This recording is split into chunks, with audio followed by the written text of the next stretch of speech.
today I'm going to do my book review on Not Even Bone by Rebecca Skaffer.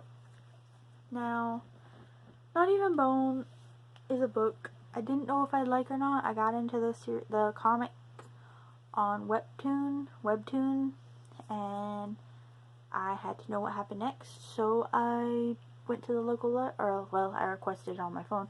Then the local library was kind enough to get it in for me, and very fast, and I went down and got it.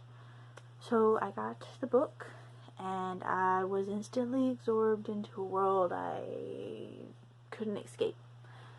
Now, this book is about Nita, who lives in, I think, Peru, because she goes to a rainforest. She's 17 years old. She lives with her mom, who is evil. So I won't go into many details there because I don't want to spoil the whole surprise. But now, I will go ahead and tell you her mom brings her bodies to dissect. Now, Nita likes dissecting things, so be prepared for that. If you are uncomfortable with dissecting things, this book might not be for you. If you don't care and you just want a totally awesome story, this book is for you. So, this book is one that I just really, really liked. I now am reading book 2, Only Ashes Remain. And I'm anxiously awaiting book 3 already, because this is that kind of book series. I have not finished it, and I have forbidden myself to look ahead. So here's where I messed up, and Not Even Bone. I decided to look ahead, because the story had kind of hit like this little spot where I'm like, is she gonna get hurt? Is this gonna go bad? So I skipped ahead to find out. Big mistake, because then I had to stay up all night to see what happened in between then and the time I skipped ahead to.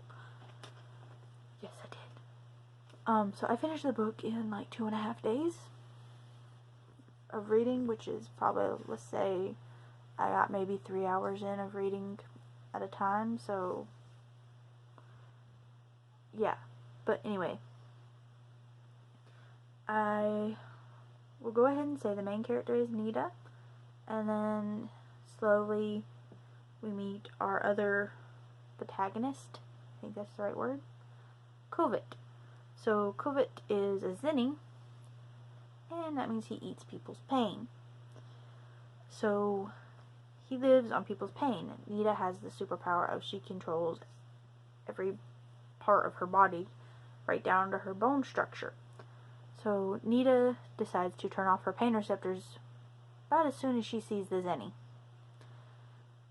And he's, of course, shocked, like, what? What did you do? How did you do that? So she's decided, you're not eating off me, boy. Go away. So she goes, yeah, that really happened, kind of. Not, that's how it worked in my brain. So Nita eventually goes and, okay, so forget what I just said that. So I feel like Kovet kind of takes a weird interest in Nita because he doesn't kill her. And in this book, that's like a total thing. Kovet is like the bad guy. He tortures people. He doesn't care. But at the same time, I have to respect Kovet, and I'll tell you why in just a moment. So Nita breaks out of the prison. I won't tell you how. Just tell you she does. With Kovet's help. So Kovet, whose name I'm probably butchering, but I'm sure a lot of people do. So he goes and helps her, and they both end up breaking out together. And he tells Nita about his rules. He has these guidelines he's set for himself since he was 12. And I one day would like to very much know all of his guidelines, because he mentioned one of them involves teddy bears. As you know, teddy bears are my thing. So I'd love to know what his rule is. Is it he kills them? Or is it he likes them? I need to know this, Rebecca Schaeffer. I need to know. So, I'm hoping on Only Ashes Remain, eventually we get his full list of rules and guidelines and lines that he will not cross. So, later on in the book, I will go ahead and tell you all this. He does tell Nita that one of his rules is he will not torture someone if they can't feel pain, because he says it's a waste. But at the same time, I feel like something with Nita is different, because she eventually turns them back on and he doesn't torture her. And I am reading Only Ashes Remain, so why? Why doesn't he torture her? If I was a Zenny, I would torture her. But I didn't say that. But because I'm not a Zenny. I'm just a book nerd. And an aunt. And a dog mom. So I respect Kova because he knows he is a monster. And he accepts that. He doesn't try to change. He doesn't fight his monster. I mean, he does fight his monster. He has these guidelines he set for himself because he doesn't want to become a full monster. And I really respect that about him, because if you lose yourself to your monster, then you're the monster. And at least he is trying to not be a total evil monster. He knows what he is. He's accepted it. He has no issues with it. So that's why I think he's even more of my favorite character than Nita, because at the same time I feel like she needs a set of guidelines in this book, because she kills a lot of people, and I kind of see how she did it. She did it because she's needed out, and she got out, and she did not wait for somebody to come save her. I give her a lot of props for that, because in a lot of books, they do. The girl ends up waiting for someone to come save her, and I don't like that. Because if I was in that situation, I would not lay down and be like, Prince Charming will come save me. No. I would very much be like, okay, got a gun. I can kick. I got nails. I can claw. No, I'm not going down without a fight or two.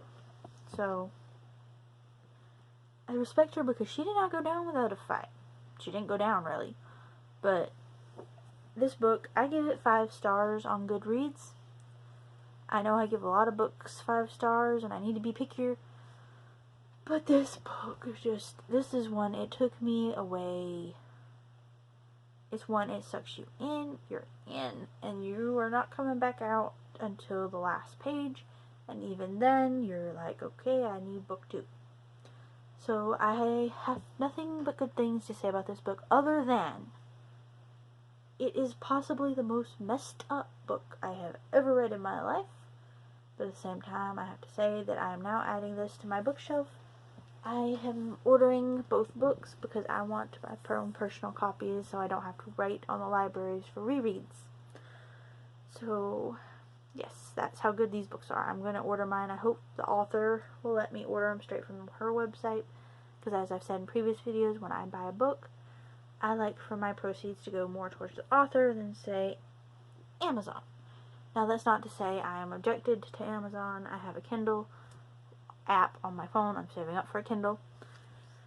And I love Audibles, because then sometimes, for example, I don't know if I'm saying Kova's name right, I can buy the audiobook and be like, that's how I say that name. So, all in all, so far, I give Not Even Bone 10 stars. Yeah, 10, not 5. 5 on Goodreads. I can give them as many stars as I want in my book. 10 stars. This is a book, I think if it had a message, I missed it, other than be independent. So 10 stars is the max I can give a book where I don't get the full message. And this book is kind of a disturbing book, I'm not going to lie, but at the same time, I loved it. I loved every minute of it, and I'm not sure what that says about me. But I know I'm not going to go blow some people up and kill them. So anyway, I have to go read Only Ashes Remain now. I'll see y'all next time. Bye. Love you. See you later. And always remember you matter and we love you.